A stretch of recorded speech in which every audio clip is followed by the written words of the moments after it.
नमस्कार दोस्तों।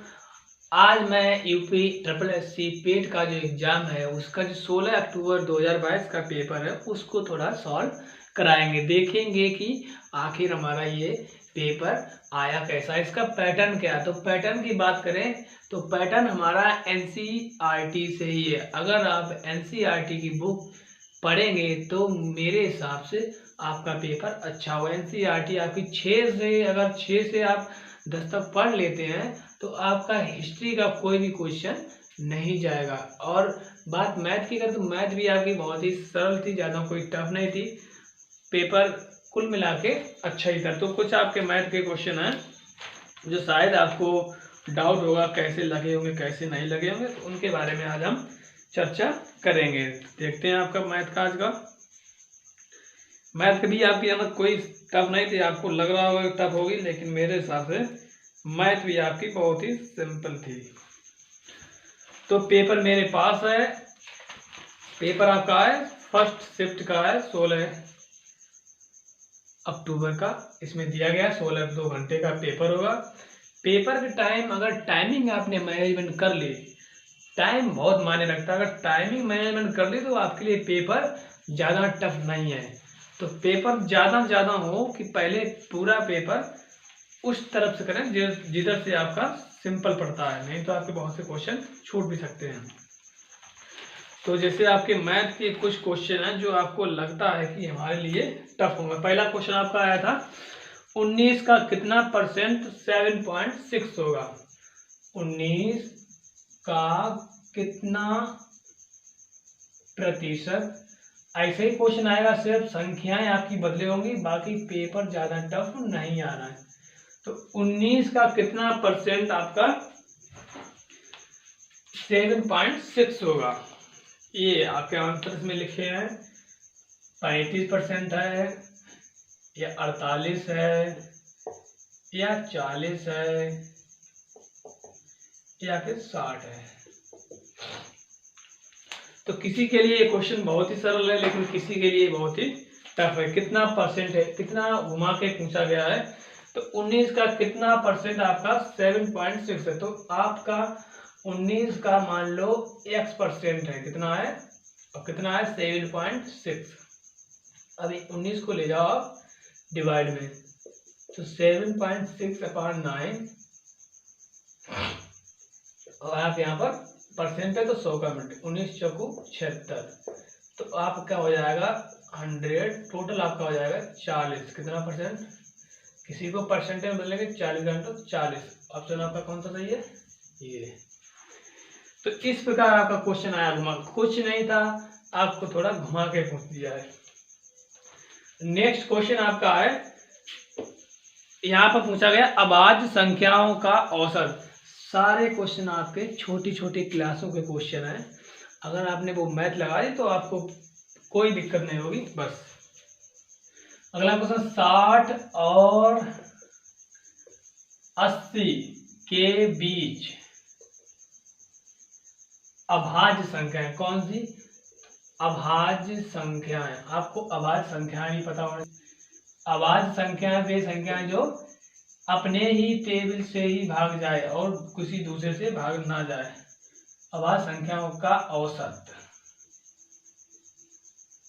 तो पहले तो आप ध्यान रखिए, अभाज्य संख्याएं वे संख्याएं जिसमें किसी दूसरे का टेबल ना जाए, अपने ही पारे से वो कटे। जैसे आपको स्पीड बहुत ही तेजी से चलना है, स्पीड बहुत ही अच्छी। अगर थोड़े से भी क्वेश्चन में अटक गए तो आप ये 100 क्वेश्चन को ही कवर कर पाना आपके लिए मुश्किल पड़ जाएगा। ये ध्यान रखना, टाइम मैनेजमेंट बहुत ही जरूरी है इस पेपर में। तो 60 और 80 के बीच, 60 और 80 के बीच में। बाकी वो जो टीचर है वो आप पे ज़्यादा कोई प्रेशर नहीं रखेंगे, किसी प्रकार की कोई ज़्यादा सख्ती नहीं मिलेगी, क्योंकि ये एग्जाम आपका पेट का एग्जाम है, यूपी ट्रिपल एससी पेट। तो 61 आपका 61 किसी से विभाजित है, किसी का टेबल इसमें जा रहा है नहीं जा रहा है, सिर्फ 61 का जाएगा। आपका यहाँ पर हो जाएगा 61 के बाद आएगा आपका 67, उसके बाद आपका आएगा 71, उसके बाद 73 और उसके बाद 79। ये ऐसी संख्या है जो अभाज्य संख्या है और 60 और 80 के बीच में। अब क्या करना है, इन संख्याओं को जोड़कर औसत निकालते हैं। तो जितनी संख्या उसी का क्या करना होता है, मुझे डिवाइड। 1 2 3 4 5 टोटल जोड़कर कितना हो जाएगा, 9 3 आपका 12 13 और 20 21 7 14 21 26 27 और 6 27 और 6 आपकी 33 और ये आपकी जो हासिल थी 35।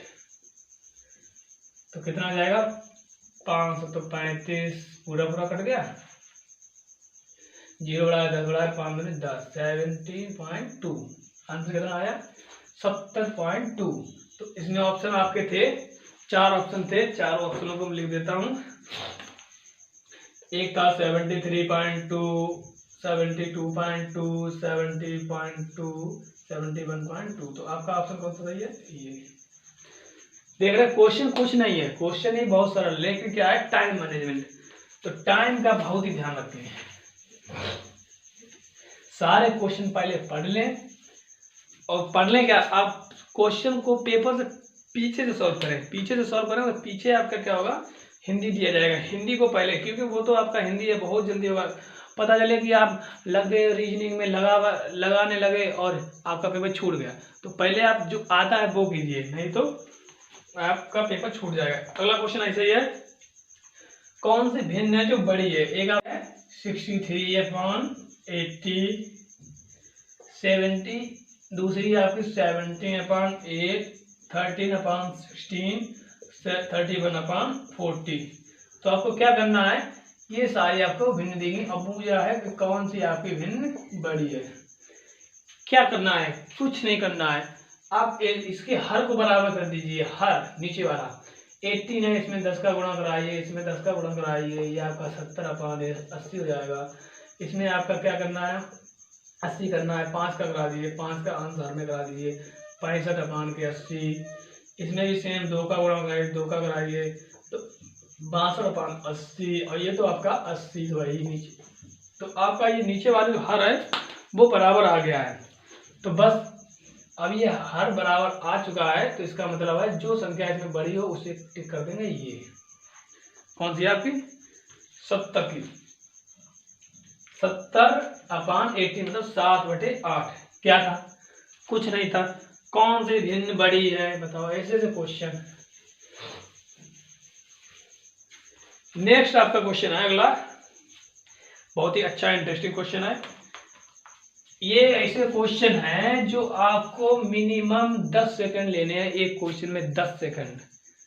वरना आप सोच ही सकते हो कि 2 घंटे का टाइम है, उसमें भी आपको गोला कराने में, मान लो गोला करने में आधा घंटा चला जाता है।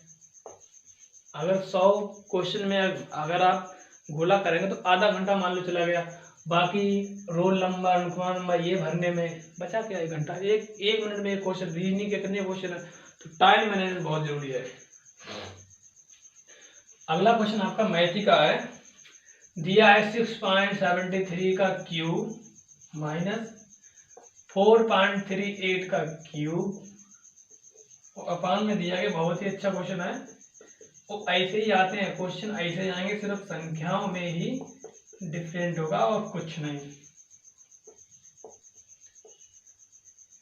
और सेकंड बात, पेपर जब देने बैठे तो माइंड से थोड़ा फ्रेश होने, क्योंकि आपको क्वेश्चन तो सारे आते होंगे, लेकिन उस टाइम अगर आप किसी भी क्वेश्चन में अटक गए ना तो सारे क्वेश्चनों की बैंड बच जाएगी। ये ध्यान रखना, अटकना नहीं, जो नहीं आता उसको छोड़ना है।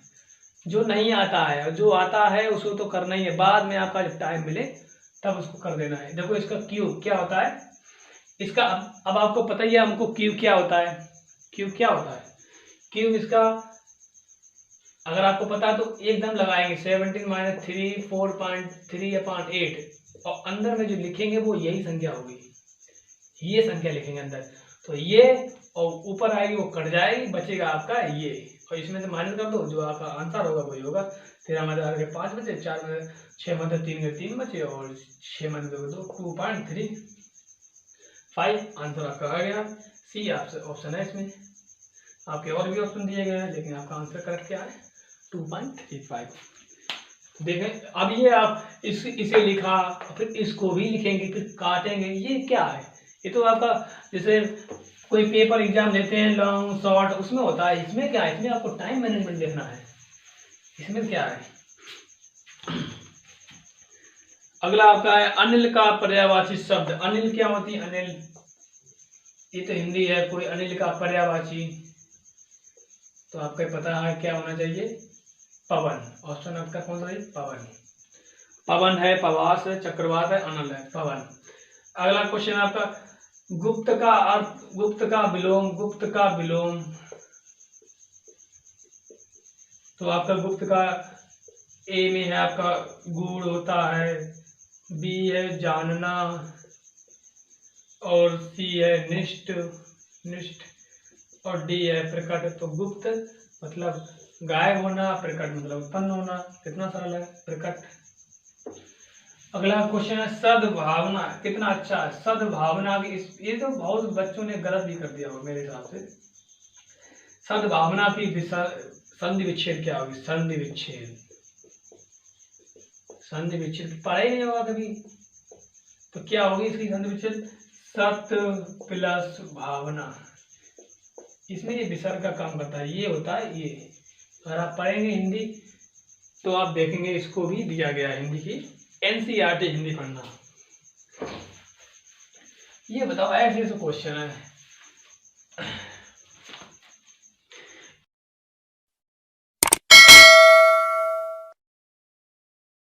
अब हम बात करते हैं थोड़ा इतिहास की। इतिहास भी आपकी और साइंस भी आपकी बहुत ही सरल थी। साइंस में आपका क्या क्वेश्चन था?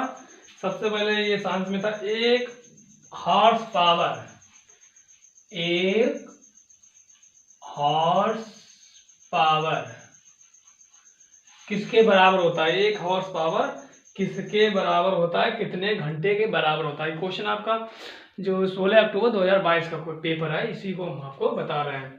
तो इसमें आप ऑप्शन पहले है इनमें से कोई नहीं है? दूसरा है आपका 748 वाट, तीसरा आपका 746 वाट, चौथा आपका 756। ये तो सभी को पता होगा, अगर जिसने साइंस पढ़ी होगी तो वो बहुत ही अच्छे से कर लेगा। एक अश्व शक्ति बराबर क्या होता है? अश्व शक्ति आपको पता ही होगा कि आपने जो शक्ति वाले चैप्टर में पढ़ा था, कौन सा? वो 746 वाट। अगला क्वेश्चन क्या है आपका?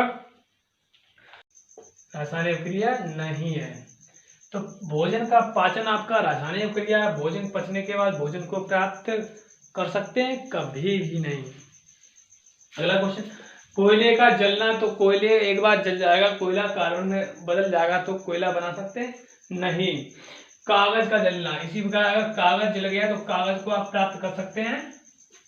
नहीं। तो इसमें आपका क्या होगा?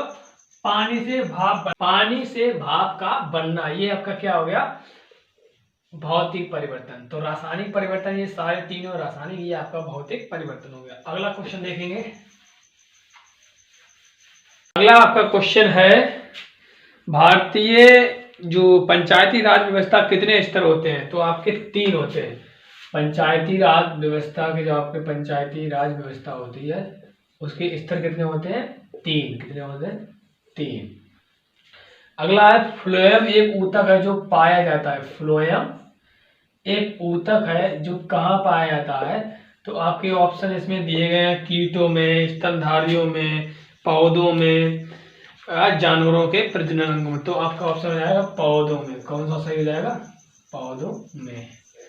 इस प्रकार ये साइंस के पायरिया किसमें होती है? पायरिया आपका फेफड़ों में, मसूड़ों में, नाक में, हृदय में, कहाँ होती है पायरिया? तो कहाँ होती है? मसूड़ों में। कहाँ होती है? मसूड़ों में। तो आपके पायरिया, इस तरह के साइंस के क्वेश्चन मिलेंगे आपको। और भी आपके क्वेश्चन है, तो ऐसे क्वेश्चन आपके हैं जो कि बहुत ही सरल और आसान है।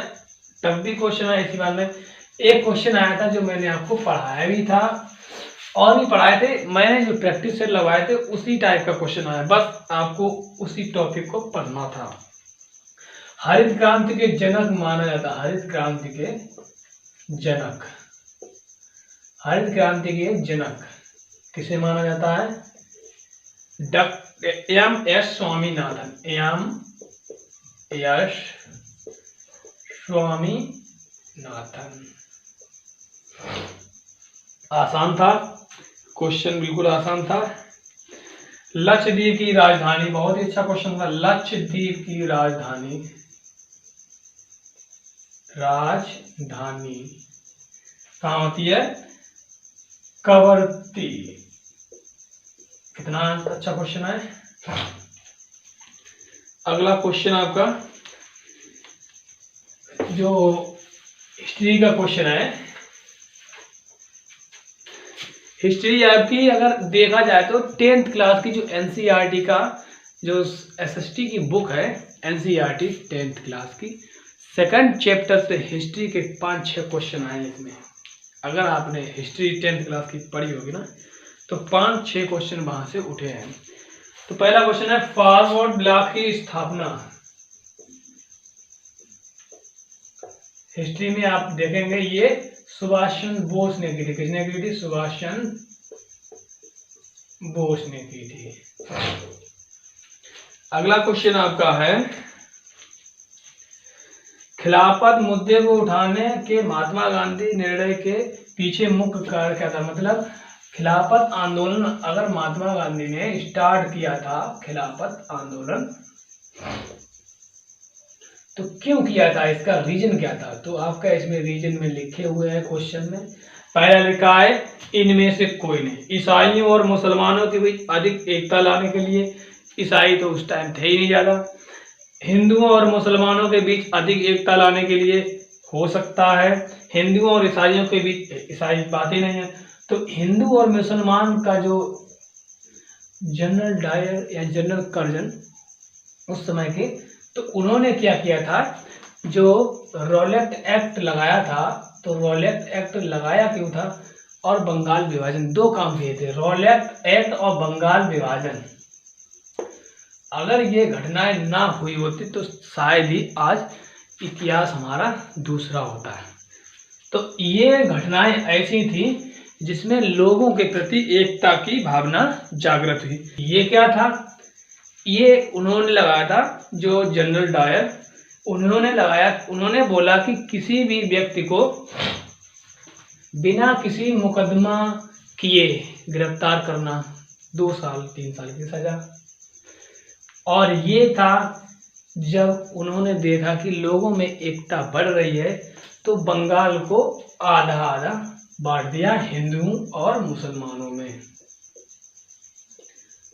तो मुसलमान और हिंदू में जब ये बांटा तो मुसलमान बोले हमारे तो जनसंख्या कम है, हिंदू बोले हमारे, हिंदू तो बोले ही नहीं, इन्होंने कहा हमारी जनसंख्या कम है, हमारे लोग कम है, हमको, इन्होंने एक काम और किया था, इनको ज्यादा शक्तियां दी थी, तो इस पे हिंदू खिलाफ हो गए और मुसलमान भी खिलाफ हो गए, इनको एरिया कम मिला। तो ये बंगाल विभाजन जब किया था तो हिंदू मुसलमान को अलग अलग कानून दिए, तो उसी पे ये झगड़ा इनके बीच में स्टार्ट हो गया। तो लड़ाई किसने कराई थी? अंग्रेजों ने। आज भी ये लड़ाई जारी है, अब कोई और खेल खेल रहा है। तो ये खिलाफत आंदोलन जो महात्मा गांधी ने स्टार्ट किया था, तो ये हिंदू और मुसलमान की एकता के लिए किया था। ये आपका एनसीईआरटी हाई स्कूल में पढ़ेंगे, सब मिलेगा आपको, एक एक क्वेश्चन है। अगला क्वेश्चन है स्वदेशी आंदोलन का प्रमुख कारण क्या था? स्वदेशी आंदोलन, ये भी स्वदेशी आंदोलन था कि अपने ही देश की चीजों को अपनाना। तो यही हो गया कि जब उन्होंने ये कानून लगा दिए थे, रॉलेट एक्ट, बंगाल विभाजन, तो महात्मा गांधी ने भी कहा कि अब हम अंग्रेजों के खिलाफ जाएंगे, उनकी किसी भी चीज का इस्तेमाल नहीं करेंगे। तो इससे क्या हुआ, अंग्रेज इनके खिलाफ और हो गए। तो बंगाल विभाजन इसका एक कारण था और कलकत्ता निगम अधिनियम ये भी एक कारण था, लेकिन इसमें बंगाल विभाजन ज्यादा सही है। बंगाल विभाजन का एक कारण था, बंगाल विभाजन उन्होंने किया, उन्होंने स्वदेशी अपनाया। क्योंकि इसमें हिंदू मुसलमान आ जाएंगे, मुसलमान भी कहेंगे हम भी अपने देश की चीजें अपनाएंगे, तो एकता की इसमें भावना उठ रही है। अगला क्वेश्चन है, पूर्ण स्वराज की मांग किसने की थी? पूर्ण स्वराज्य की मांग, पूर्ण स्वराज्य की मांग आपको इस बोर्ड पे पढ़ते हुए शायद अच्छा ना लग रहा हो, लेकिन मैं जो बताता हूँ वो शायद आपको बड़ी बड़ी टीवियों में भी ना सुनने को मिले। छोटा बोर्ड है लेकिन बात आपको हम एकदम क्लियर बताएंगे। बड़ा भी बोर्ड हो जाएगा, ऐसी बात नहीं है। बस पूर्ण स्वराज की मांग क्या है, अगर हमारे पास पूरी एलसीडी वगैरह ये सब हो तो आपको इतना डिटेल में बता सकते हैं, इसके बारे में आप सोच भी ले सकते हैं। पूर्ण स्वराज्य ये भी एक मांग है, तो इसके जो कर्ता धर्ता थे वो थे बाल गंगाधर तिलक। बाल गंगाधर तिलक, इन्होंने ही इसे स्टार्ट किया था। अगला क्वेश्चन आपका, ये क्वेश्चन आपका शायरी एनसीईआरटी बुक के अलावा किसी बुक में मिले। ये क्वेश्चन एनसीईआरटी की 8वीं बुक से मैंने ढूंढा है कि ब्रिटिश ने निम्नलिखित में किस भाषा को भारतीय समाज में प्रस्तुत करने की उत्सुकता दिखाई। इस क्वेश्चन की वजह से ही हमारे देश को आजादी मिली। किस भाषा को, अब आप समझ लीजिए, अगर ब्रिटिश सरकार हमारे देश में अंग्रेजी भाषा को लागू ना करता तो शायद ही ना हम अंग्रेजी सीख पाते और ना ही हम अंग्रेजों की चाल को समझ पाते। तो बड़े बड़े विद्वान हुए, दयाराम साहनी, डॉक्टर दयाराम, यही दयाराम साहनी ने ही आवाज़ उठाई थी जब हमारा एक जो स्कूल की स्थापना हुई थी, तो उसमें अंग्रेजी भाषा के लिए उन्होंने अंग्रेजों को पत्र लिखा कि हमारे यहाँ पर अंग्रेजी भाषा सिखाई जाए। उनका मेन उद्देश्य था कि हमारे यहाँ के लोग अंग्रेजी भाषा सीखेंगे तो अंग्रेजी रणनीतियों को सीख सकेंगे। अब अंग्रेजों को उन्होंने ऐसे प्रस्तुत किया कि अगर हमारे यहाँ के लोग अंग्रेजी सीखेंगे तो उनको अंग्रेजी भाषा में आप सिखाकर ज़्यादा से ज़्यादा काम ले सकेंगे। इसीलिए अंग्रेजों ने क्या किया, हमारे देश में अंग्रेजी भाषा को लागू कर दिया पढ़ाना। तो सबसे पहले एनी बेसेंट आई थी और अंग्रेजी भाषा जैसे ही प्रचलित हुई तो लोग जैसे जैसे इंग्लिश सीखने लगे वैसे लोग एकता की ओर बढ़ने लगे, क्योंकि अब वो अंग्रेजों की चाल को समझने लगे थे।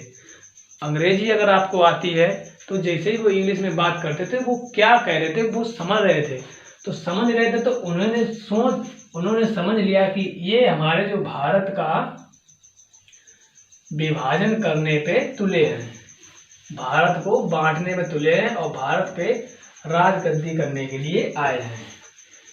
तो यहीं से जैसे ही अंग्रेजी भाषा लागू हुई, यहीं से हमारे देश में स्वतंत्रता के लिए आवाज उठने लगी।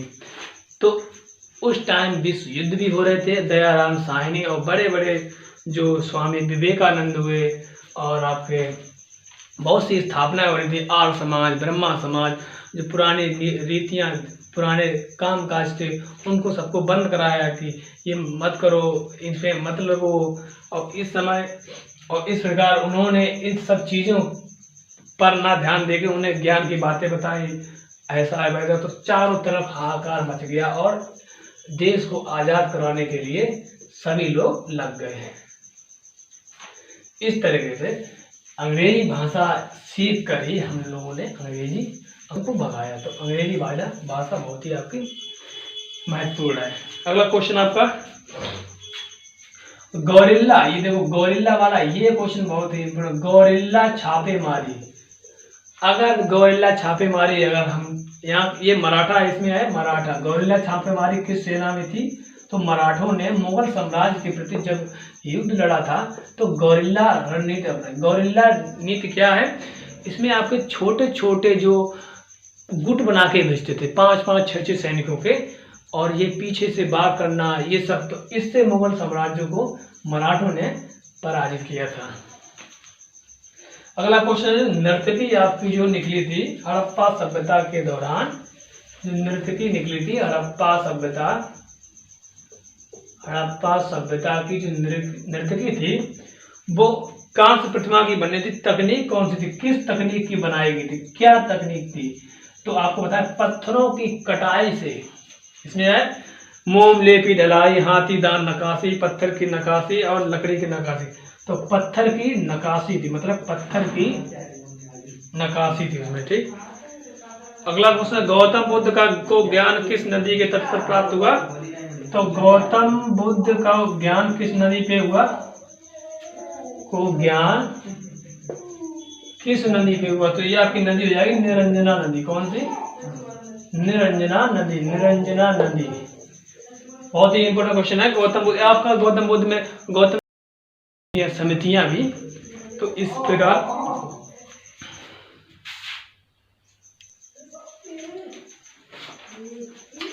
अगला क्वेश्चन आपका बहुत ही सरल है, पूछा गया कि वायु सेना दिवस कब मनाया जाता है? वायु सेना दिवस, तो वायु सेना दिवस आपका मनाया जाता है 8 अक्टूबर को मनाया जाता है आपका।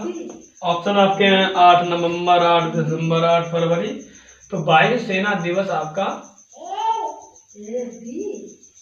8 अक्टूबर, 8 अक्टूबर। देख रहे दिवस पे भी वायु सेना आ गया, थल सेना आ गया, जल सेना आ गया, ठीक है, नौ सेना, कुछ भी आ सकता है क्वेश्चन। तो दिवस भी आपका एक क्वेश्चन है, दिवस के भी ऊपर एक क्वेश्चन आना